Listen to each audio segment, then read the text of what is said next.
Hey everybody, this is Jesse from Physical Equilibrium and one of the Pilates instructors there. So for this video, I'm actually going to be doing a full class that's really meant for kind of a specific group, but something that would still apply to a lot of people. This is going to be for beginners to Pilates, maybe beginners to exercising in general. This is also going to be done entirely with and from a chair. So it's great for anybody who has limitations as far as being down on the floor. What else? This will also be great. Maybe you're a more advanced mover. This kind of stuff would be awesome in a warm-up or a cool-down scenario. So just because you're not totally a beginner or you're not injured or anything, don't knock this, could still be very helpful for you. Other than the chair, only other equipment you'll need is a towel or really any fabric or anything you could hold between your hands with a little bit of tension. And we're gonna use that for a few things throughout. Also make sure whatever chair or stool you've chosen doesn't have any arms on it. I'm on a pretty standard kitchen chair just with a back and no arms, and make sure that obviously it's comfortable enough to sit in, maybe not so comfy that you sink into it. Something pretty simple and sturdy that you can put some weight on, maybe put your hands or feet on, we'll see, and that you don't mind, working out on. So I think that's everything. Let's get started. We won't need the towel right off the bat, so you can just rest that down somewhere by your side at the ready. The first thing we're gonna do is just get into a little bit of what's called pelvic clocking, right? Getting the hips to move a little bit. So you're gonna take your arms and we're just gonna hold them like so. This is called a genie position. It's pretty classical in Pilates. And we're gonna start to do our clocks. So what that means is you're gonna contract your low abdominals, take a nice big exhale, and then you're gonna really scoop your pelvis like you were trying to point your pubic bone up towards your face, right? And then what you're gonna do is sit up really straight and actually go the opposite direction and kind of stick your butt out a little bit, like almost too far. You're gonna overarch your back on purpose, right? And then you're gonna alternate between those two movements, the big tuck where you're trying to scoop your pubic bone up towards your face, and then the one where you're trying to actually overarch the back a little bit. The reason this is called clocking is a really classic image that's used is to have a clock on your sternum, number 12 up here, number 6 obviously below it. So then the purpose is to point your pubic bone between the numbers 12 and 6. You can also go all the way around the clock, but we're just gonna stick with 12 and 6 for this class. So hopefully you just continued at your own pace, right? Alternating between 12 and 6, keeping your arms lifted in that genie position. And we're just gonna take one more of each. Up to 12 so you can feel the low abdominals engaged, and then out to 6, feel a nice, like comfortable overarch. Now we're gonna take that idea and just move it through the whole body. So on your 12 o'clock tuck, you're gonna just round your whole back over. Let your head almost drop a little bit, but without losing control of it. And then you're gonna go the opposite way. And when you stick your butt out, you're also gonna lift your chest up a little bit. Almost like you were trying to lift your chest up through that empty space in your arms. And then just like our clocking, just gonna alternate between those two positions, back and forth. This is also very much like a cat-cow. If you have any yoga experience, it's the same general movement, just in a different position. We've taken it off the floor, brought it a little more upright. Let's do one more of each. So that big, almost like letter C shape in the back. And then a nice big, comfortable, lifted arch. And then you can just sit straight back up. All right, next thing we're gonna do from here is just some roll downs, right? So we're gonna take our arms, new position, just reach them straight up towards the ceiling. Now you wanna make sure that you don't lift your shoulders up towards your ears. You wanna think about them sinking down your back. And if that means your arms aren't perfectly straight, that's totally fine. From here, you're gonna let the arms start to lower, and when they get about shoulder level, you're just gonna roll yourself down. Like you're reaching towards the floor, and you're just gonna go as far as you can. Maybe you even do touch the ground, that's great if you can. And then you're simply going to roll yourself all the way up, hands go back where they started, and we go again. Arms go down, they get to about shoulder height, and then you roll. And when you do this rolling, whether it's on the down or the up part, think about all the bones in your spine and how they stack on top of each other. And they're always gonna try and move as individually as possible. So each bone in your spine is gonna try and move independently of the other ones above and below. Good, let's just do this one more time. Nice juicy roll down. Get as close to reaching the floor as you can, and then take it right back up. Make sure you're always lifting your head as the last thing. Excellent. All right, so from there, we're gonna go into a little bit more stretching for the spine. So we're gonna take what's called a spine twist, which is gonna lead us into something called a saw. So for the spine twist, it's exactly what it sounds like. You're gonna hold your arms out to the side like this, and then you're gonna start by twisting as far as you can to your right side. When you do that twist, make sure it's about the head, shoulders, and chest rotating, but you leave your lower body as square to the front as possible. And then we're simply gonna take that twist to the other side. Now, as you can see, I have a little bit of a wall in my way. You might as well, so you can always just move that hand out of the way. Let's take it one more time, nice and slow to each side. Over to your right, remember to keep the lower body square, and then over to the left. Good, now all we're gonna do is add some triple pulses to each side. So twist to the right, and now just try and deepen the twist, and you're gonna pulse like this. 3, 2, 1. And then do the exact same thing to the other side. Get as far as you can to the left, and then pulse 3, 2, 1. Let's try that one more time to each side, over to the right, and pulse 3, 2, 1. Again, just adjust your arms as you may or may not need to. 3, 2, 1. It's all about the spine anyway. From here, we're gonna take it into something called a saw. So start by twisting to the right. Now we're gonna add some forward flexion. Let your head and chest round forward, and then try and reach your left arm across to the right as far as you can. So there's also this element of twist. It should be a really nice big stretch for the back, but also a bit of work for that right side. And then you're gonna simply reset, just square back in the middle before you do the other side. Twist, and then once you've twisted, you're gonna bow forward, and then try and reach that right arm across to the left. And then simply reset.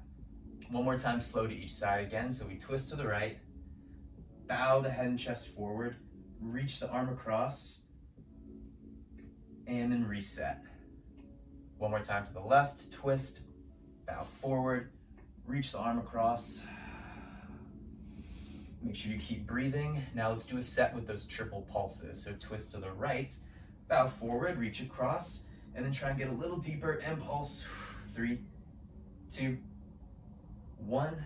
Reset, same thing over to the left. Twist, bow forward, reach across, and pulse. 3, 2, 1. Reset, let your arms rest down. So once we've done that, we're gonna do a few side bending variations, right? So now at that point, we're gonna get the spine moving in kind of all of its directions, or we'll have gotten them moving in all their different directions. So we're gonna start by shifting over to the right. It's gonna be a little funky, but you're gonna try and actually sit your right hip a little bit off of your chair, and then you're gonna extend that right leg out to the side. I know my foot's cut off a little bit, but you're just gonna ground that foot on the floor with your toes pointing to the front, or as much as possible. If it's a little turned out, that's fine. From here, we're just gonna take the arms out to the side and do a real simple side bend. So you're gonna lift up and over and just take that bottom arm across the body. Go as far as you can, and then simply sit up. We're gonna do that 2 more times to that side. Up and over, bottom arm across, keep that right foot planted on the floor, don't let it lift off, and then lift. 1 more time, exact same thing. Now, when you go to the side, careful that you keep both hips still, right? So you don't wanna let that right hip, in this case, lift off. Now what we're gonna do is side bend 3 more times with the arms in a different position. So we're just gonna lift them up again, shoulders away from your ears, maybe a little roundedness in the arms if you need, and then side bend for 3. Exhale, lift. Yeah, always make sure you're breathing. 2. And up. And last 1. Good, that's it, side bending for that side. Yeah, we're just gonna keep it simple for this one. Again, kind of going more for a beginner approach. Same thing on the other side. So you're gonna get that left hip a little bit off the chair, extend your leg to the side, make sure that foot stays grounded, reach your arms nice and long, and then side bend, taking the bottom arm across for 3. And lift. Excellent, and 2. Lift. 1 more. Good, now just 3 more times with the arms up. Reach and lift. Keep that left foot anchored to the ground. You can even think about reaching it in the opposite direction of your body. So as I side bend this way, my foot is almost reaching in the opposite direction. Good, bring the arms back down and just come back to sit square on the chair again. What do we got next? Towel. So, you grab your towel, cloth, band, whatever you've got. Grab onto it with both hands. Now, I would say a good rule of thumb is to be grabbing on about shoulder width. You're actually gonna see me grab a little bit wider. That just has to do with my shoulder mobility or lack thereof. So you can also do that modification as well, holding the arms a little bit wider. So whatever you got in your hands, hold it straight out in front of your chest. Now what you're gonna do is pull very gently on it, right? As if you were trying to tear the towel apart. So this is meant to create a little tension in the upper back and in the shoulders. It shouldn't feel crazy tight because you want to be able to hold that tension for a while, but it should make you very aware of what's happening in your upper back and your shoulders, you know, for a little bit of work and stability, but also just so you don't forget about your back and shoulders. So once you've got that tension, we're going to start with what's called a lat stretch. It simply means you're going to reach your arms up towards the ceiling as high as you can without moving or arching your back. You may find that feels a little limiting actually, but once your arms hit that point, you're just going to lower them back down right in front of your sternum and repeat. So you're going to lift, keep the back really still, and then lower. Excellent. Let's take that 2 more times and make sure that you haven't let go of that, we'll call it towel tension, yeah, or whatever you're holding on to. Good. Excellent. Now we're going to add on a little spinal movement to that. So once your arms lift and they hit that point where they just can't go anymore, now you're going to allow your back to arch a little bit, like you're pointing your chest to the ceiling. And then you're going to straighten your back out and bring the arms back down. Let's just take that about 2 more times. You're going to lift, keep that tension on the towel, lift even higher by sending your chest up to the ceiling, straighten your back out, bring your towel back down. Nice. Let's hit that 1 more time. Up, arch. Now, this time you're actually gonna hold that arch up. Yeah, chest to ceiling, and we're gonna move the arms a little bit. Make sure you've still got tension on the towel. You're gonna bend your elbows to the side and bring the towel really close past your face until it almost gets to around where your collarbones are. And then you're gonna straighten your arms back up. And do that 2 more times. So you're gonna bend, bring the towel in front of your face, and stretch. 1 more time, bend, and stretch. Now do the same thing, but try and get the towel behind your head. Yeah, best you can, and stretch. Bend, Don't worry if it doesn't go all the way back. What we're really going for is a nice open sense of stretch in the front of the chest and shoulders. Straighten the back out, bring your arms down. Let's add one little variation to that. Very simply, repeat, lift your arms up, lift the chest up so you're in that small arch. All we're gonna do now is take the towel in front of the face, send it up, and then back of the head. Right, so we're just alternating sides. We'll go for another 6, and 5, 4, 3, 2, and 1. Go. Straighten the back out, bring your arms down. Go ahead and let go of that tension for a second. Shake the arms out. Yeah, that's why you don't want to pull super hard right off the bat. You need a little bit of stamina, and that, even for strong shoulders, it creeps up on you. So you can give your arms a little bit of a shake. All right, one more thing for just the shoulders. And this is called protraction and retraction. It's not nearly as complicated as the name sounds. Again, you're gonna hold your arms in front, find that tension. Now you're going to move your shoulders to the front, like you were trying to reach the towel even further forward, but without letting your back go forward. Now you're gonna do the opposite. You're gonna pull your shoulders back and almost try and make them pinch together behind you. Again, without letting the back move. And that's all there is to it. Shoulders are gonna go forward, shoulders are gonna go back. Now, normally it might just feel like a nice stretch, but because we've added this towel tension, it's just forcing the shoulder to work in a whole different way. And again, this one's gonna sneak up on you real quick. You think it's nothing, but then a couple reps later, all of a sudden you can feel your shoulders burn. Not a bad thing. Let's just take it one more time, front and back. Excellent, good. Go ahead and let that towel go for a second. Another quick shake out. Yeah, should have been a nice deep sensation. All right, after that, let's go into a little bit of a yes. We're gonna get the legs moving a little. Okay, we're gonna be using the towel again for the next couple exercises that involve the legs. So again, be light with the tension because it'll sneak up on you, but also if your arms just get tired at any point, you can drop the towel and just mimic the movements with your arms. You can also put your arms somewhere else entirely. Anywhere that's symmetrical, you know, it helps you feel balanced is a good choice. I'll be using the towel though. So we're gonna take it again, just straight out in front, little tension. This is more so we are better placed in the upper body and we don't forget about it. From there, you're gonna make sure that your feet are resting on the ground, parallel, about hip distance apart. And we're gonna take some marches.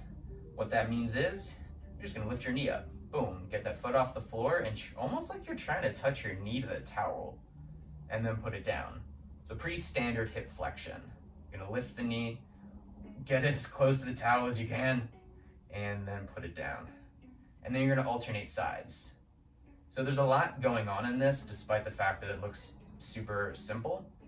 In some ways the position is, but we've got all that tension in the shoulders and upper back, right?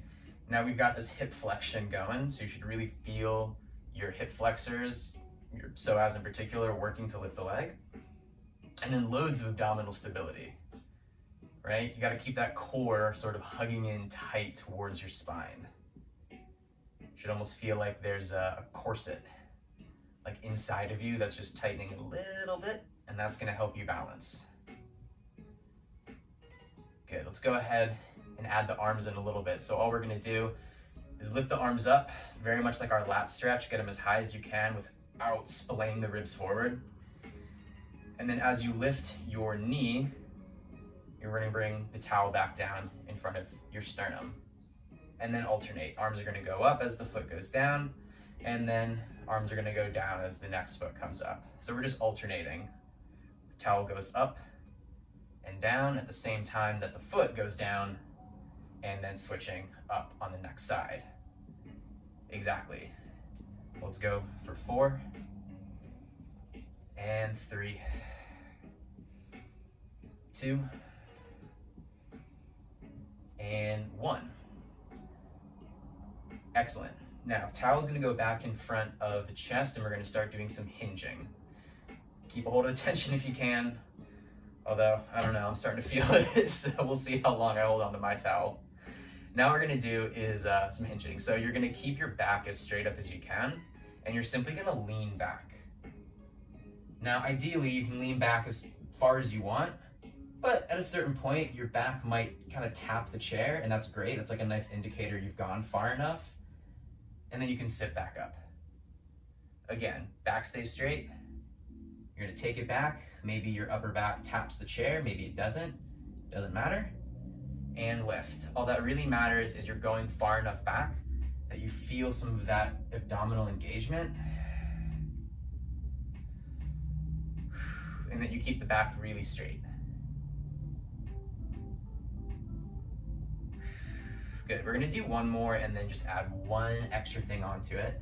So when you're back as far as you can, right, or maybe just, again, tapping the back of your shoulders to your chair, we're gonna do a couple of those marches again. You're gonna lift that right knee up as high as you can, and then switch with the left. And again, we'll go for 6, 5, 4, 3, 2, 1, and then we'll add the arms just like before. So the towel's gonna come down as the knee comes up for 8, and 7, 6, 5, try not to rely on your chair if your back's on it, 4, and 3, you want your back to feel as light as possible, 2, if it is on the chair, and 1, go ahead and leave that left knee up, and we'll try one final thing here, just a nice balance. We're gonna lift that right knee, up, there it is, and come down. Whew, yeah, that last part is like weirdly not easy at all. It is quite a strict perch to try and get to. You can go ahead and drop your towel for right now, and again, just give the shoulders a little shake. And it was just a nice little challenge at the end, optional challenge, I guess, if you want to really see how strong those low abs are. What do we got next? All right, so now what we're gonna do is actually come to, no, we are gonna do some leg circles. I apologize. FYI, I'm totally looking at my iPad in the corner where I have all of this listed out so that I don't forget any of it. Did a lot of experimenting yesterday in this chair. So, unfortunately, we got the towel again for another series of things, although I guess at this point, if your shoulders are really exhausted, it's totally optional. So, again, towel's gonna be out in front. You're gonna pull apart, so you activate the back, activate the shoulders, and now we're going to do like circles. What that means is we're gonna lift that right knee up, and then this time actually extend your leg out and forward.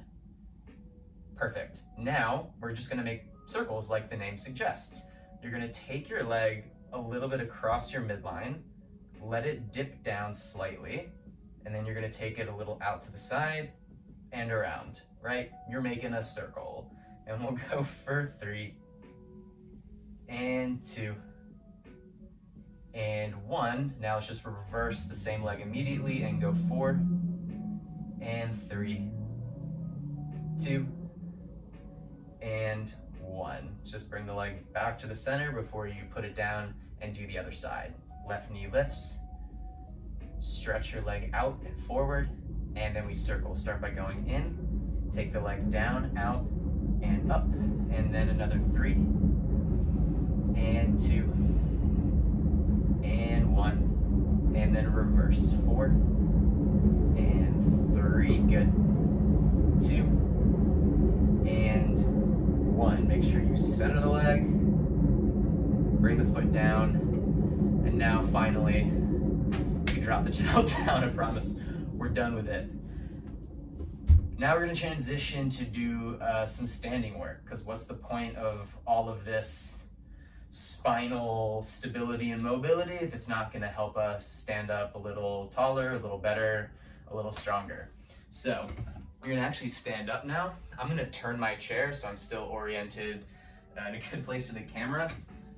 You do not have to. All you need to do is step around let's see, to the back of your chair and then face the side. I think this will be best. So normally in a Pilates mat class, there'd be a portion where you might be lying down on your stomach and doing some prone leg extensions. All we're gonna do is take that up onto our feet. So again, standing at the back of the chair, facing the side, so you can have one hand on it, almost like a ballet bar. And then you're gonna have your feet parallel right underneath you. You're gonna stand straight up. You're gonna start by taking your right leg, or it's my right leg, whatever your outside leg is, and then you're gonna reach it to the back and then lift it off the floor as high as you can. Now, nobody really has more than 10 to 15 degrees-ish of parallel hip extension. So if your leg is going like way up here, chances are you've started to sort of cheat with the lower back. So it's really important that you keep your back straight while you move the leg. So it's not gonna go very far before you start to feel your glute and your hamstring turn on. And that's good, that's what we want. Now we're just gonna take that 3 more times to the back for 3 and 2. Now let's hold that last one, and we're just gonna do a quick set of pulses. You're just gonna try and get the leg a little higher and pulse for 10, 9, 8, 7, 6, 5, 4, 3, 2, 1. Bring the foot back down, maybe put a little weight on it, rest the other one, and then we repeat side and then front. Same basic principle. You're gonna take that outside leg and just lift it out to the side as high as you can without messing up your posture up top. And then you're gonna bring it back down and do that 3 more times, kind of on the slower side so you can really feel the outside of your hip working to lift your leg. 2. And then just like the back, we're gonna hold the last one out to the side and just pulse it up for 10, 9, 8, 7, 6, 5, 4, 3, 2, 1. Put the foot down, put a little weight on it, maybe shake that standing one out. In some ways, the standing leg works a lot harder actually than the outside leg. It's kind of the same muscles, but doing very different things. Now, same leg finally to the front.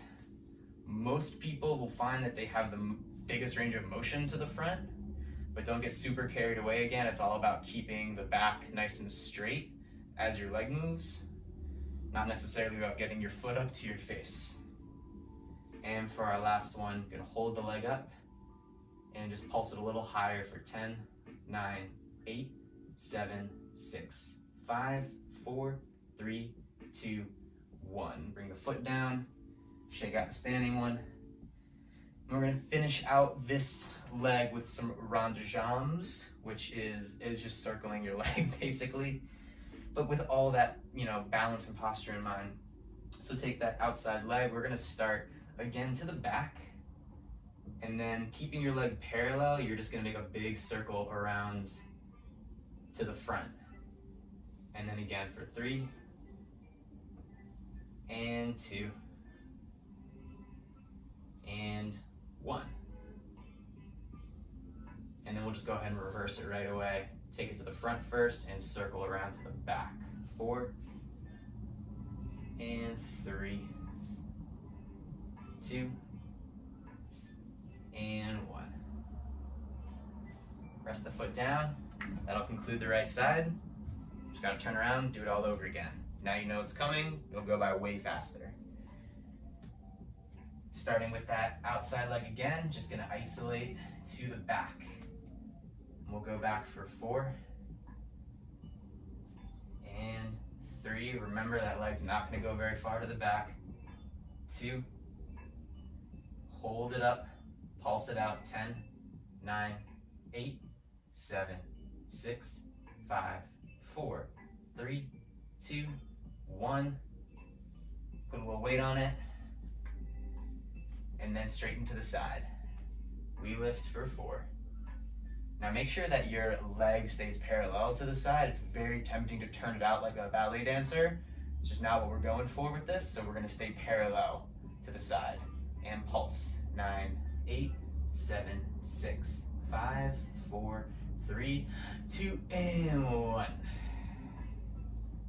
And then to the front, we go 4. Remember, it's not necessarily about the height of the leg. Height is great, posture's better. So you're gonna only go as high as you can while maintaining a nice tall back. Hold it and pulse it. 10, 9, 8, 7, 6, 5, 4, 3, 2, 1. Put a little weight on it, shake it, round your jambs, aka circles. Start to the back. Feel that glute and hamstring kick on. Yeah, right when you feel that, circle for 4, 3, 2, 1. And let's just reverse it immediately. 4, 3. Whew, that standing leg too. Telling you, it works harder sometimes. And 1. It's not a bad thing at all. That's where your balance really comes from, is that standing leg. You gotta soften the legs, shake them out. Now we're gonna finish this up, I think, with some, we do some hamstring kicks first. All right, and then we'll get into some sort of planks and squat type stuff. Hamstring curls. We're gonna turn back around to the first side. This is also exactly what it sounds like. So standing nice and neutral, you're gonna take your outside leg again, and you're gonna bend it like you're trying to touch your heel to your butt, right? And if you're like me, it might not go terribly far. You can blame that on my tight quads, right? But you're gonna go as far as you can, and you're gonna feel the back of your thigh really turn on, right? And that's your hamstring, that's what we want. And then we're gonna do 4 sets of triple pulses. So you're just gonna try and get your heel a little closer, and you're gonna go 3, 2, 1, 2, 2, 1, good. 3, 2, 1, and 2, 2, 1. And then just put your foot down, flip around. Same thing other side. Stand nice and tall, curl that heel in towards your glute. I feel like flexing my foot helps me for this, but you could point it, relax it, whatever. And then do those 3 sets for 3, and 2, and 1. Good, put the foot down. Said 3 sets, I meant 4, you know. Can't count when I teach. All right, now we're gonna get into some, let's do a little squatting first, and then finish up with some planks. So again, we're gonna use the back of the chair for a little bit of balance, like a ballet bar, for our squats. Yeah, maybe kind of our modified squats. You're gonna stand with the feet again, parallel, about hips distance apart. You're gonna take your outside arm, whichever one that is, and just reach it forward. Make sure that your shoulder doesn't protract like way out here. You gotta keep it back into the socket. Holding onto the chair for balance, you are going to do a squat. You're gonna send your hips back and then down, as low as you can, and then stand up. And we're gonna go for 4, and 3, 2. Now this last one, let's hold it down. And again, we're gonna add sort of a pulsing element. So we're gonna lift up about 1 inch at a time for 10, 9, just going down and up.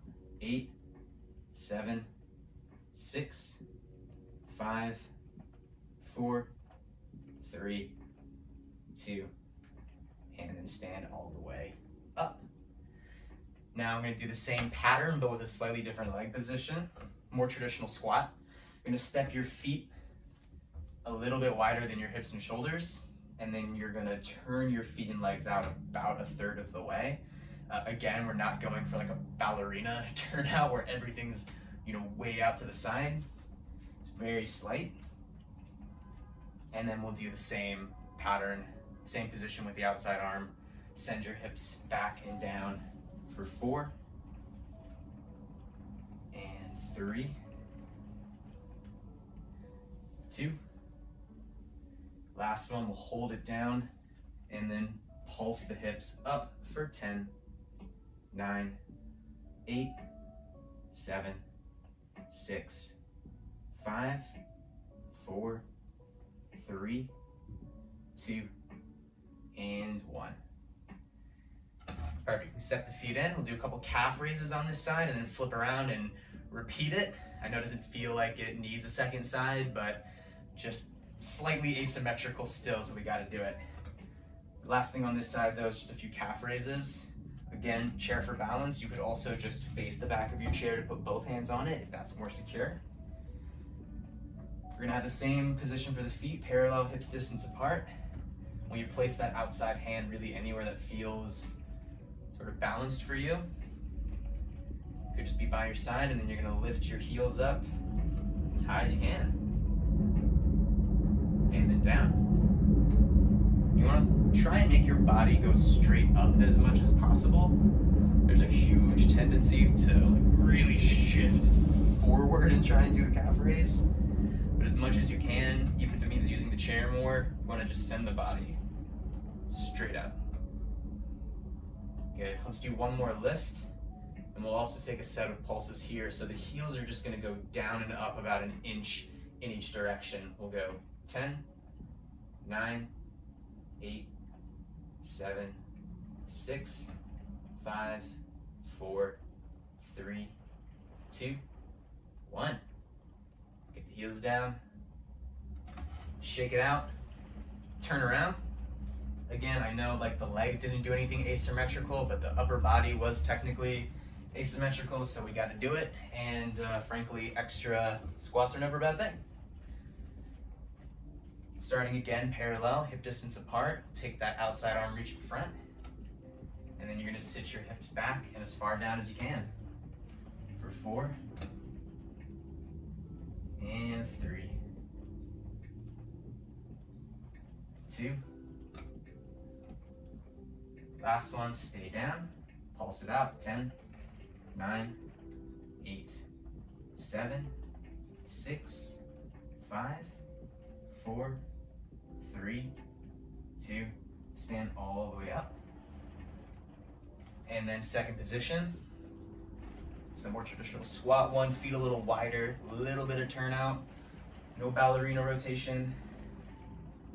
Arm out to the front and repeat, go down for 4, and 3, 2, hold the last one down and go 10, 9, 8, 7, 6, 5, 4, 3, 2, 1. Stand all the way up. Now all we have to do is those calf raises. So again, you can turn to face the back of your chair for it to have both of your hands on it if that's more secure. I'll just do it with the one hand. And we're gonna lift both heels up as high as possible. And we'll again just go for 4. Lower them down. Try and get the body to go straight up. No pitching forward. And 2. Last one. And then the heels are just gonna go down and up about an inch in each direction for 10, 9, 8, 7, 6, 5, 4, 3, 2, 1. Heels go all the way down. Nice. Shake it out. Calf raises can be really, really intense for the foot and ankles, so maybe give them a little bit of a roll, especially if you're not doing loads of calf raises in your life. That might have been a deep sensation. All right, last thing we're gonna do are just some sort of plank variations, but using the chair so it's not quite so far down on the ground, and it'll take a little weight off the hands as well. Again, I'm moving my chair around just for the angle purposes, but you don't have to. All you're gonna do is walk around to face your chair, stand right in front of it, and we're gonna get into a couple of plank-inspired movements. So take your hands, place them on your chair. I love to go on the outside with the fingertips over, but you can just put your hands squarely down on your chair as well. It's really whatever's best for your hands and wrists. And then you're gonna step your feet up towards the chair. They could be a little bit bent if need be, or straight. Don't worry about that too much right now. The first thing we're going to do are, I'll call them standing cats and cows, right? This is normally done on the hands and knees, but we're going to do it on the hands and feet. What that means is you're going to send your abdominals up towards the ceiling, tuck your tailbone under, and then let your head round forward. The goal is to really almost hollow out the front of the body and make a nice high doming shape with your upper back. And now you're going to do the opposite. Stretch your abdominals nice and long, stick your butt up to the ceiling, send your chest forward and up a little, and then alternate between those two positions. So again, if you're familiar with cat and cow, same exact thing. Don't treat it any differently just because you're on your feet instead of your knees. But also, if you remember from the very, very beginning of this class, we did the exact same thing sitting upright. It was those big flexions and extensions. It was almost the very first thing we did. Let's go ahead and take one more of each. Make sure you're getting full movement through your back as much as possible. Now we're gonna take one more of these cat stretches, and then you're gonna hold it to get into the next position. So again, we're going for that hollow feeling in the center of the body, abs contracted up towards the ceiling, and then the back should feel nice and domed.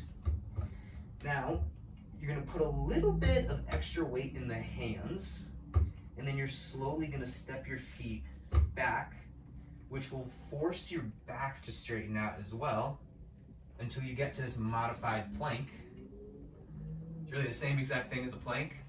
It's just on a different angle because your hands are higher, so don't really treat it differently. You want to have a nice long line from your head down to your heels. Rib cage lifted to help engage your abdominals, right? Nothing sinking down underneath that line. Everything in its place. Now we're going to reverse that. You're going to slowly walk the feet back in.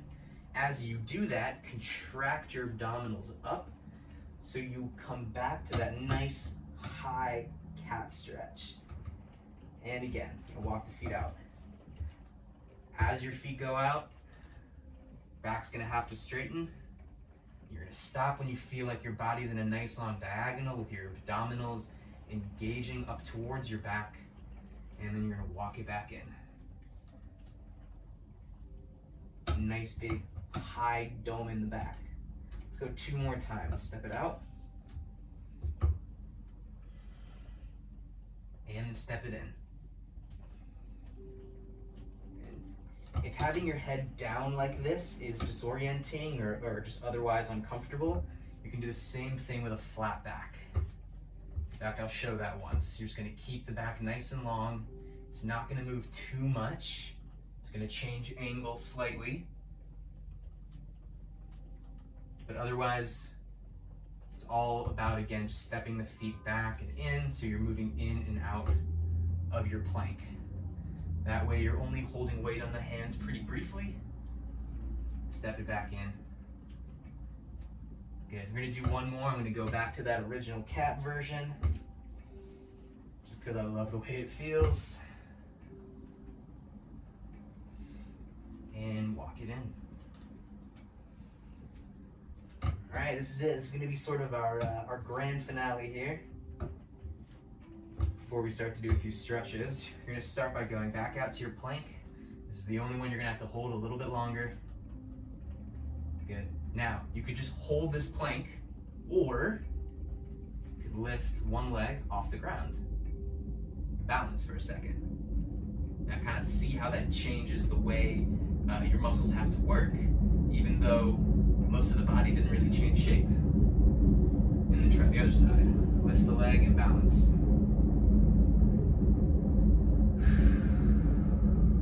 Obviously, always breathing. Let's try one more time on each side. If you're doing the leg lift, if not, just keep holding your plank. Or if you can't hold your plank anymore, just step the feet in whenever you're ready. Good. And then let's all walk it back in. Finish up with one more of those big cat stretches. Or just the flat back if you're doing that version. And roll yourself out of it. So that's going to conclude sort of our exercise portion of class. I just want to take some time to finish up with some stretches. Again, everything that could be done from the chair. And the stretches in particular, this is great to do totally out of context. I'm gonna say anytime, any day, probably not a bad idea, especially given the fact that most of us are just stuck at home. So the first thing we're gonna do is an opener for the back of the hips. A lot of people are probably familiar with this already. Figure 4 stretch. So you're gonna cross one ankle over the opposite knee, and then you're gonna try and get that knee to open up as much as possible, right? In a perfect world, that knee and that lower leg would just be parallel to the ceiling, right? But some of our hips aren't perfect, okay? And that knee's up a little bit, don't worry about it. What you don't want to do is force it down super, super hard. Just let the leg naturally fall open the best it can. Yeah, if you have to hold that foot and ankle there a little bit, that's totally fine. Otherwise, all you're gonna do is round the body forward. You're gonna feel that stretch increase right on the back of the hip of the leg that's bent. It's great for your glutes, a muscle called your piriformis. A lot of your external rotators and your hip extensors. Now, sit it up. Take that same leg that's crossed over, and you're just gonna cross it even further. You're gonna go fully knee to knee, or as close to that as you can comfortably get. Now we're gonna do a little rotation to each side. You're gonna take the opposite arm, cross it over the thigh, maybe place the other hand down behind you, and you're gonna use the pressure between your leg and your arm to just twist yourself open. Like you're trying to get your chest to face the side wall. And again, I'm actually using this arm and the pressure against my leg to rotate me open so that my back can go a little bit further.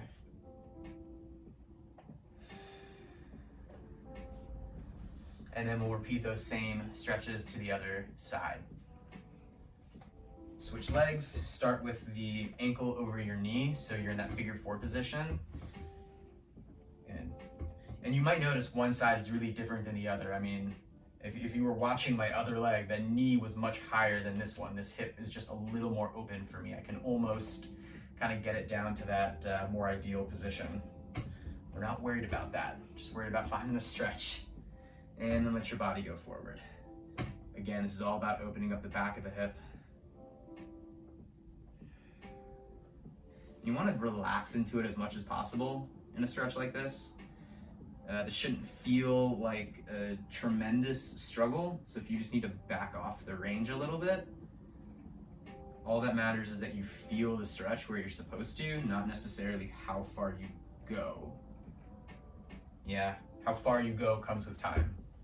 Sorry, keep the same leg up, fully cross it knee to knee, and we'll do that twist.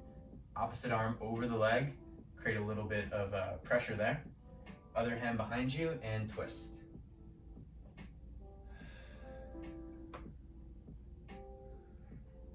Try to hold it maybe for a breath or two.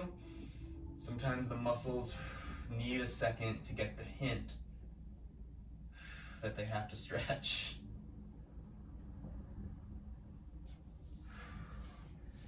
Good, so now we're gonna do a little opener for the front of the shoulders and for the chest. So I'm gonna turn to the side. In fact, it might be helpful for you to do that as well. You're gonna need a little bit of freedom for your arms behind you. All you're gonna do is take your hands behind your back, preferably interlace your fingers together. If for whatever reason you can't manage that, just hold your arms, kind of to the side behind you. Now what you're gonna do is reach your hands as far down towards the floor as you can. It's gonna force the shoulders to open up a little bit, and you should get a really nice stretch right around the front of your shoulders and your chest. Almost like your collarbone was getting stretched really wide to the side. And then from here, if you like, you can just add a little thoracic extension, AKA arching your upper back. Really send your sternum up towards the ceiling. Another couple breaths there, so everything gets the hint, and then let it go. All right, now a stretch for the back of the shoulders. This is another really classic one, so you might already be familiar with it. You're gonna take one arm, cross it over in front of your chest, and then you're gonna grab onto that arm, sort of hook with the other one. You can grab above or below your elbow, just not right on it. And then you're simply gonna pull that arm in towards you, just as much as you can, right? Try and relax that shoulder you're stretching a bit. Another few breaths here. Make sure everything gets the hint. And then let it go, and do the same thing on the other side. Arm out, cross it over, either above or below the elbow, doesn't matter, just not right on it. Pull it in slightly. Breath or two. And let it go. And then I think very last thing we'll do, real easy breezy neck stretch. Yeah, whether it's from too much sitting or just general stress, a whole lot of tension up here. So very simple way to help let that go. It's gonna be to take one arm, hold it out to the side, just a little bit away from your body, like a low diagonal. And you're gonna flex that hand and then tilt your head away from that hand. And you should very quickly get a really nice stretch down the side of your neck. You may even feel it down the arm a little bit. Be careful of any tingling sensations here. That would be a reason to maybe back off the stretch slightly. Again, this should not be painful or uncomfortable necessarily. You should definitely feel the stretch, but shouldn't be like writhing in pain. Now, if you want, you can also turn the head down towards the opposite shoulder just to get a slightly different part of your neck to stretch. And you could also actually add a little pull with the opposite arm if you feel like your neck can manage it. And then just make sure when you lift your head up, it's a little slow. You don't want to move out of that really, really quick and risk aggravating something. And then just finish out with the other side. Arm up and out slightly, flex the hand, tilt your head over. Ooh, like anything one-sided, one side might feel really, really different. Ooh, as in much tighter, okay. Apparently I need to spend a little time with the left side of my neck. And then again, option to look down towards your opposite shoulder, and option to gently pull from the back of the neck. And then very slowly come out of it. And then you're done with your beginner, we'll call this intro to chair mat Pilates. Yeah, thank you all so very much for watching. I hope you got something useful out of that, whether you are truly a beginner to movement or you're advanced and you just need to switch up your warm-up and cool-down routine. Yeah, it's really great for everybody. Again, I'm Jesse, a Pilates instructor at Physical Equilibrium. Thank you so very much. Stay safe, stay healthy, and please stay moving. Bye.